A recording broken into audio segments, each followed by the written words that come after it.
Gusto mong mag-loan sa SSS pero nahihirapan kang mag-register ng bank account sa SSS Disbursement Account Enrollment Module? Ito na ang sagot para sa inyo. Kaya tara, samahan nyo ko at panoorin natin ang video na to.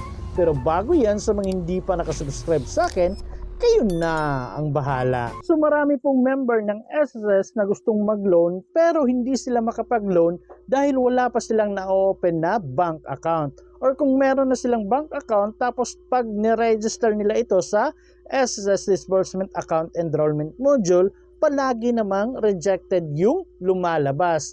So ito na po yung sagot sa mga paghihirap ninyo para makapag-loan na kayo. So panoorin nyo na lang po ng buo ang video na to at magkakaroon na kayo kaagad ng disbursement account sa inyong SSS. Susundan nyo lang ako guys. So dito mag-login na lang kayo sa inyong SSS online account. Pero kung hindi pa kayo nakapag-register at wala pa kayong user ID at password, may video na po kong ginawa kung paano kumuha ng user ID and password sa SSS online. Pero kung meron na, ilagay nyo na lang po yung user ID at password nyo dito, then click sign in. And then may marireceive kayong OTP, so ilagay nyo na lang po yung OTP na makukuha ninyo dito, then click login. And then may makikita po kayong data privacy notice. So dito scroll down nyo na lang po yan hanggang sa makita nyo dito sa pinakababa ang I agree. So i-click nyo na lang po ito. At kung nandito na kayo sa homepage ng inyong SSS online account, so dito i-click nyo na lang po dito sa taas itong tatlong linya na ito, itong may square. And then may makikita po kayong ganito, so i-click nyo na lang po itong services. And then hanapin at i-click nyo na lang po itong my SSS card. And then dito may makikita kayong contact and address information. So i-double check nyo pong maigi. For example guys, nag-iba na kayo ng address or iba na yung mobile number or email address niyo, pwede nyo pong i-click itong update para ma-update po yung information ninyo. Pero kung tama naman at wala namang problema, i-click nyo na lang po itong proceed. At pagkatapos mapupunta na kayo dito sa step 2. So dito basahin nyo na lang po lahat yan. At dito sa baba, kung okay na kayo, i-click nyo na lang po itong box katabi ng I hereby acknowledge para ma-checkan. At kung may check na yan, pwede nyo na pong maklik itong I consent and submit. So i-click nyo na lang po ito. And then may makikita po kayong ganito na member.sss.gov.ph wants to use your camera. So dito pwede nyo pong i-click itong allow while visiting the site or allow this time. Basta huwag nyong i-click itong never allow kasi hindi kayo makakaproceed kung never allow yung i-click ninyo. So pumili lang kayo dito, allow while visiting the site or allow this time. At pagkatapos may makikita kayong ganito, so mag-ready na kayo para sa pag-take ng selfie for verification. So make sure lang na nasa maliwanag kayong area. So kung ready na kayo, pwede nyo nang i-click dito sa baba yung start liveness. And then may makikita kayong bilog dito, so ipasok nyo lang yung buong mukha ninyo dyan. Then iti-take na nila yung picture para ma-verify na ikaw talaga yung nagbukas ng inyong SSS online account. And then kung okay na, may makikita kayong ganito na successful yung liveness verification ninyo. So pwede nyo nang i-click itong proceed. At pagkatapos mapupunta na tayo dito sa step 3. And then may makikita kayong sample dito ng my SSS card. So ganito yung itsura ng my SSS card kung darating na sa inyo. So dito i-double check nyo na lang po kung may bilog ba na ganito yung Rizal Commercial Banking Corporation or RCBC ninyo. Kasi kung wala pa, i-click nyo na lang para magkaroon ng bilog at yun yung isi-select ninyo. Dahil wala na naman tayong ibang bangko na pwedeng pagpilian kundi itong RCBC lang, so pwede na tayong mag-proceed dito. I-click lang natin itong confirm selected bank. And then may makikita kayong ganito na once successfully na ma-open daw yung my SSS card na galing kay RCBC, ay automatic nang makikita nyo yan sa SSS disbursement account ninyo. At kung sakali daw na maglo-loan kayo or may mga benefits kayong gustong applyan, or kung kayo ay may current na tinatanggap na pension or may mga refunds kayo na matatanggap, automatic pong makikredit sa inyong my SSS card yung pera. For example, active na yung my SSS card ninyo pero ayaw nyo nang gamitin ito, gusto nyo mag-transfer ng ibang bangko, pwede nyo pong ipa-terminate itong My SSS card account ninyo, tapos mag-enroll kayo ng bagong bank account sa inyong SSS Disbursement Account Enrollment Module. Pero advice ko sa inyo, kung active na yung My SSS card account ninyo, wag na kayong magpalit ng ibang disbursement account. Ito na lang yung gagamitin ninyo. At kung okay naman kayo dito, i-click nyo na po itong proceed. And then mapupunta na tayo dito sa step 4, which is yung data sharing consent and undertaking. So basahin nyo na lang po lahat yan, then scroll down ninyo. Then dito sa pinakababa, may makikita kayong box. So may 3 box diyan kasali na itong certification. So i-click nyo na lang po itong 3 box. Itong may mga square guys, ipang-click nyo yan para ma-checkan. At kung may check na lahat, ibig sabihin agree kayo sa lahat ng mga nandyan. So dapat basahin nyo po talaga lahat. So kung okay na at may check na lahat, pwede nyo na pong i-click itong confirm and submit dito sa baba. At pagkatapos makikita nyo na po dito yung transaction number. So ito na po yung sinasabi ko sa inyo na pwede ninyong makuha para malink yung SSS account niyo papunta sa RCBC Discartech. So mas maganda screenshot or i-copy nyo na lang po itong transaction number na nandito. So kagaya niyan, ito yung PCMW ganyan. So may nagtanong sa video ko dati kung kasali ba daw yung mga letra. So ang sagot yan, kasali po. Yung sa akin nasa 20 characters po ang nandito. Pero depende na kung ilang characters yung nandyan. Basta simula dito sa transaction number, i-copy nyo na po lahat yan. So ito na po yung gagamitin ninyo once mag-register kayo sa RCBC Discartech. So malilink na po yung account niyo papunta sa RCBC at yun na po yung pagbabasihan nila.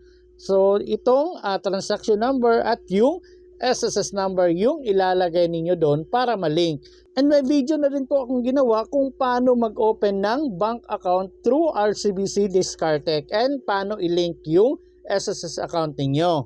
At kung okay na, i-click nyo na lang po itong done. At pagkatapos may makikita kayong ganito, so nandito ulit yung transaction number ninyo. So para daw makapag-open kayo ng RCBC Discartech na account at malink yung SSS account niyo, pwede po kayong pumunta sa pinakamalapit na RCBC na branch sa inyong lugar. Or kung hindi kayo makakapunta, pwede naman kayong mag-open through online. At may video na po kung ginawa yan kahapon kung paano mag-open ng RCBC Discartech na account through online. So ilalagay ko na lang po yung link sa description box para madali nyo pong makita. And by the way guys, magkatulad lang pala tong transaction number na nandito at sa transaction number na pinakita ko sa inyo kanina, magkatulad lang po yan. Pero pwede nyo lang i-double check. At mga ilang minuto lang may marireceive din kayong email na kagaya nito. So nandito ulit yung transaction number na galing kay SSS. So magkatulad lang po itong transaction number na ito sa naunang dalawa na transaction number. Pero take note, pwede nyo pa rin i-check yan para hindi talaga magkamali sa pag-link doon. So ganun na kadali at meron na kayong transaction number, so pwede na kayong mag-proceed sa pag-open ng RCBC Discartech na account. So ngayon, para makapag-open tayo ng RCBC Discartech na account at malink natin yung SSS online account natin, unang gagawin natin, punta lang tayo sa Google Play Store ng ating mga cellphone at pagkatapos dito, i-search nyo na lang po ang RCBC Discartech. So ito po yung logo niya at ganito po yung pangalan, RCBC Discartech. So i-click nyo na lang po itong install. And then antayin nyo na lang na ma-install yan at pagkatapos kung okay na, i-click nyo na lang po itong open. And then may makikita kayong ganito kung gusto nyo ba daw makareceive ng notification galing kay Discartech. Kung gusto nyo, i-allow ninyo, pero kung hindi, wag nyo nang i-allow. Nasa sa inyo na po yan. And then may makikita kayong ganito. So dito sa baba, i-click nyo na lang po itong tara na sa Discartech. At pagkatapos may makikita tayong ganito. At dahil sa wala pa tayong account, hindi tayo pwedeng makapag-login. So i-click lang natin itong gumawa ng Discartech account. At pagkatapos may makikita tayong ganito. So dito guys, piliin nyo na lang po itong SSS member, gamitin ang SSS reference number. So ito po yon. So i-click nyo na lang po ito. And then may makikita kayong terms and condition. So basahin nyo na lang po lahat yan kung gusto nyo basahin dahil napakahaba niyan. Scroll down nyo ng scroll down, mga ilang scroll down yan, marami talaga yan, hanggang sa umabot kayo dito sa I agree. So may makikita kayong I agree dito sa pinakababa. At kung sakaling binasa nyo lahat tapos agree naman kayo, wala namang problema, i-click nyo na lang po itong I agree. And then may makikita kayong mga tanong dito, kagaya niyan, ikaw ba isang Pilipino? So kayo na balang sumagot dyan. Click nyo na lang yung susunod. And then ito naman, ikaw ba ay citizen or residente ng US? So kayo na bahalang sumagot dyan. Pagkatapos i-click nyo na po itong susunod. And then mapupunta na kayo dito sa paglalagay ng mobile number. So make sure yung mobile number na ilalagay ninyo active at nakaka-receive ng text kasi magsasend po sila ng OTP. At kung okay na at nalagay nyo na, i-click nyo na lang po itong i-verify ang mobile number. At pagkatapos mapupunta na kayo dito, so kung may na-receive na kayong OTP, ilagay nyo na lang po dito. At pagkatapos mapupunta na tayo dito sa pag-take ng selfie at pag-take ng picture ng ID na gagamitin natin. So kung ready na kayo, i-click na natin itong tara na. At pagkatapos dito, pwede na kayong pumili kung ano yung valid ID na gagamitin ninyo. So merong primary IDs dito na LTO driver's license, UMID card, passport, Philippine identification, SSS ID, PRC ID, PhilSys ID or National ID, Postal ID, IBP ID. At meron ding secondary ID, yung Senior Citizen ID, PhilHealth ID, Armed Forces of the Philippines ID, HMDF ID, PWD ID, Company ID, GSIS ID, Marina ID, and School ID. So kayo na bahala kung ano yung valid ID na gagamitin ninyo. Pero sa akin, National ID yung ginamit ko, kaya ito yung i-click ko. At pagkatapos may makikita kang ganito na may kaunting paalala lang na madadirect ka daw sa pag-take ng selfie. So i-click nyo na lang po itong let's go. And then may makikita kayong ganito na allow this Cartech to take pictures and record video. So dito pwede kayong pumili ng while using the app or only this time para makaproceed po kayo. Wag nyo pong i-click itong don't allow kasi hindi po kayo makakaproceed niyan. So while using the app or only this time lang. And then may makikita po kayong ganito. So make sure lang na nasa inyo po yung ID na gagamitin ninyo kasi pipicturan nyo po yan. And dapat ready po yung sarili ninyo. At kung okay na, pwede nyo na pong i-click itong capture. So hindi ko na ipapakita sa inyo, basta picturan nyo na lang po yung valid ID na gagamitin nyo, yung harap at likod. At pagkatapos mag-take po kayo ng selfie. Pagkatapos nun, mapupunta na po kayo dito. So makikita nyo na po yung information sa ID na ginamit ninyo. Nandito na po yung pangalan, yung birthday ninyo, at yung ID number ninyo. So i-double check nyo na lang pong maigi. So kung okay na, pwede nyo na pong i-click itong yap, ako yan. At minsan guys, sa dami ng gumagamit, mapupunta tayo dito sa paglalagay ng code. Pero wala pa tayong code na nalagay kaya hindi tayo makakaproceed. So kung ganito yung lumabas, pwede nyo pong i-close muna yung Discartech na application tapos bumalik kayo. So ngayon mapupunta na po tayo dito sa paglalagay ng transaction number at SSS number. So yung transaction number na sinabi ko kanina na nakuha nyo doon sa inyong SSS online account, dito nyo po yun ilalagay. So i-copy nyo, i-double check nyo maigi, then ilagay nyo na po dito. At pagkatapos ilagay nyo din po yung SSS number ninyo. At kung okay na at nalagay nyo na, i-click nyo na lang po itong susunod dito sa baba. And then mapupunta na tayo dito sa paglalagay ng personal details. So ilagay nyo na lang po yung marital status ninyo, yung gender, tapos ilagay nyo po dito yung place of birth ninyo. At dito naman sa baba, automatic nang malalagay yung email address niyo kasi doon po yan kinuha nila sa inyong SSS online account kasi nakalink na po. So kung okay na, i-click nyo na po itong susunod. At mapupunta na tayo dito sa paglalagay ng home address. So dito ilagay nyo na lang po yung buong address niyo. Kayo na bahalang maglagay dyan. At dito sa pinakababa may makikita kayong same as present address. So kung magkatulad lang yung home address at present address niyo, pwede nyo pong i-click ito para ma-checkan yan. Pero kung hindi magkatulad, wag nyo pong ilagay yung check tapos maglalagay pa kayo ng present address dito sa baba. Pero kung parehas naman, ganyan nyo na lang po, then pwede nyo nang i-click itong susunod.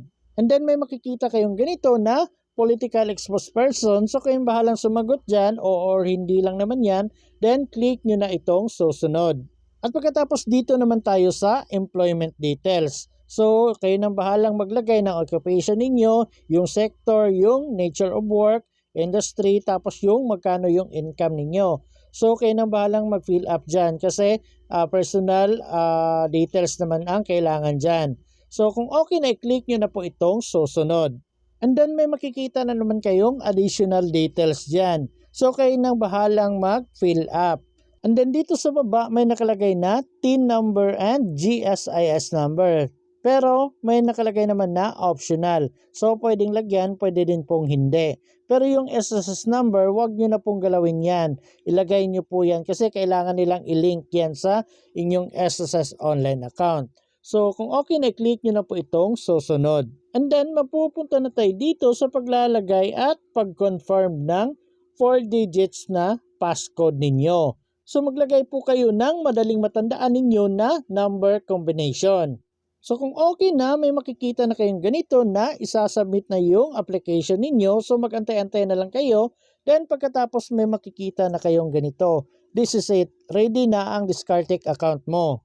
So ibig sabihin yan, nare-ready na po yung account ninyo. So mag-antay na lang po daw kayo ng 24 hours para ma-fully verified yung account ninyo sa Discartec. And then may marireceive din kayong email na kagaya nito. Your Discartec account has been approved. So, approve na yung Discartec account niyo. Then, may makikita kayong customer number dito. Then, nandito sa baba yung account number ng inyong Discartec account. So, ngayon balik na tayo sa ating Discartec online account. So, kung nandito na kayo, sundan nyo lang ako kasi magre-request na tayo ng ating My SSS card. So, para makapag-request tayo, dito tayo sa homepage ng ating online account. Tapos dito sa pinakababa may makikita kayong cards. So itong cards guys, i-click nyo na lang po yan. And then may makikita tayong ganito na available na daw ang My SSS card. Tapos may mga paalala lang dito bago daw mag-avail ng card. So ang pag-avail ng card na ito ay nagkakahalaga daw ng wala, zero. So wala kayong babayaran sa pagkuha ng card. Tapos ang laman daw ng account na yan ay 0 or yung maintaining balance niya ay 0. Tapos take note daw kung magpo-proceed kayo, dapat pumili kayo kung saang branch ninyo pipick upin yung My SSS card ninyo. Yes po, pipick upin siya kasi hindi po i-deliver door to door yung My SSS card ninyo. So for example, nasa province kayo at nag-request kayo ng My SSS card. So, kailangan nyo pumili ng pinakamalapit na RCBC bank sa inyong lugar para doon nyo po pick upin yung My SSS card ninyo. Pero take note guys, hindi nyo kaagad makukuha. For example, nag-apply kayo ngayon, kinabukasan makukuha nyo na kaagad. Hindi po ganon. So, bali mag-aantay pa kayo ng ilang days bago dumating yung card. So, baka makikita nyo dito sa Discartec account niyo kung dumating na yung card or magte-text sa inyo or mag-email. Basta, ino-notify kayo na dumating na yung card at ready to pick up na. So kung okay na kayo dyan at gusto nyo na maka-avail ng My SSS card, pwede nyo na pong i-click itong avail na this. At pagkatapos may makikita kayong RCBC branch pick up. So dito i-click nyo na lang po muna itong area.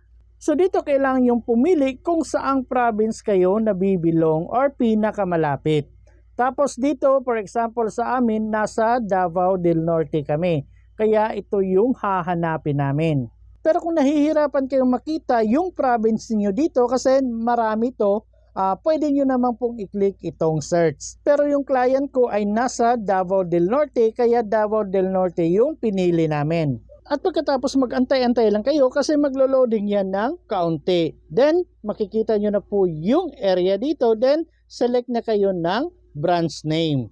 So balik kayo ng bahalang pumili kung saang branch kayo ng RCBC pinakamalapit at gusto ninyong puntahan. So yung sa client ko, dalawang branch lang yung pwede niyang puntahan. pwedeng Panabo or Tagum. Pero sa inyo kung marami dyang RCBC, kayo nang bahalang pumili. At pagkatapos kung ganyan, nakapili na kayo at okay na, i-double check nyo na lang po, then pwede nyo na pong i-click itong confirmed na nandito sa baba. At pagkatapos may makikita kayong ganito na sure ka na ba daw sa information na nilagay ninyo. So make sure daw na tama yung nilagay ninyo na pick up area. So kung sure naman kayo, pwede nyo nang i-click itong sure na. And then may makikita kayong ganito na card payment successful. So baka magtaka kayo guys, bakit may payment successful? So may nakalagay naman dito na card amount is 0, tapos yung total amount is 0. So wala kayong babayaran. Huwag kayong mag-alala, baka may babayaran kayo. So wala po, 0 po, walang babayaran sa pagkuha ng My SSS card. Tapos nandito rin po yung transaction date and time. And dito sa baba, meron transaction details, yung product name, My SSS card. At kung okay naman na double check nyo na lahat at wala namang problema, pwede nyo na pong i-click itong nandito sa baba na tingnan ang cards. So ito po. And then may makikita kayong My Cards dito, processing na ang iyong My SSS card. So stay updated lang daw sa status ng iyong card. Makikita nyo pala yung status ng card dito. So sa ngayon, yung status ng card natin ay preparing na ang iyong card, ginagawa na ang iyong card at inihahanda na for delivery. So take note po, for delivery sa branch na nilagay ninyo. So mag-antay lang kayo kung nandoon na sa branch na nilagay ninyo, ibig sabihin yan, pwede nyo na pong puntahan yung may SSS card ninyo at pwede nyo na pong makuha yon. Pero dito guys, wala namang nakalagay kung ano yung mga requirements sa pagkuha, pero magdala lang kayo ng valid ID ninyo para makuha yung My SSS card ninyo. So bali mas maganda siguro kung ano yung ID na ginamit ninyo sa pag-register, dapat yun din po yung dala ninyo sa pagpunta ninyo doon sa branch ng RCBC kung kukuha na kayo ng My SSS card. So para ma-check yan, mag-login na kayo sa inyong Discartec account. Then kung nandito na kayo sa homepage ng Discartec account niyo, pwede nyo pong i-click ulit itong cards. So dito makikita nyo po yung status ng inyong My SSS card. So kayo nang bahalang mag-update niyan from time to time. Basta kagaya ng sabi ko kanina, kung nandoon na sa branch yung My SSS card niyo, pwede nyo na pong pick upin yan. At pagkatapos kung na-approve na yung account niyo sa RCBC Discartec at na-link na yung account niyo sa SSS online account, try nyong i-check ang SSS Disbursement Account Enrollment Module sa inyong SSS online account. So pag-click niyo yan, ganito na po yung makikita ninyo. So automatic na pong meron na kayong bank account na nakaregister sa inyong SSS Disbursement Account Enrollment Module. So hindi na kayo mahirapan sa pag-register ng inyong bank account sa SSS Disbursement Account Enrollment Module. So kung noon kailangan nyo pang mag-take ng picture, ng selfie, picturean yung ATM card niyo para makapag-register ng bank account or mga e-wallet sa SSS Disbursement Account Enrollment Module ninyo. So ngayon, kung meron na kayong My SSS card, automatic na pong malilink yung account ninyo. So less hassle na po siya. So kailangan nyo na lang po talagang kumuha ng My SSS card para automatic nang malink yung account ninyo. So no need nang mag-open ng bank account kasi yung My SSS card ninyo meron ng sariling bank account. Pwede siyang debit card. So doon na po ihulog yung pera na maluloan ninyo galing kay SSS or kahit anong benefits na gusto nyong kunin kay SSS, doon na po papasok lahat. So kayo nang bahalang mag-withdraw once pumasok na doon. So ganun lang po kadali and sana nakatulong yan sa inyo at magamit nyo rin po.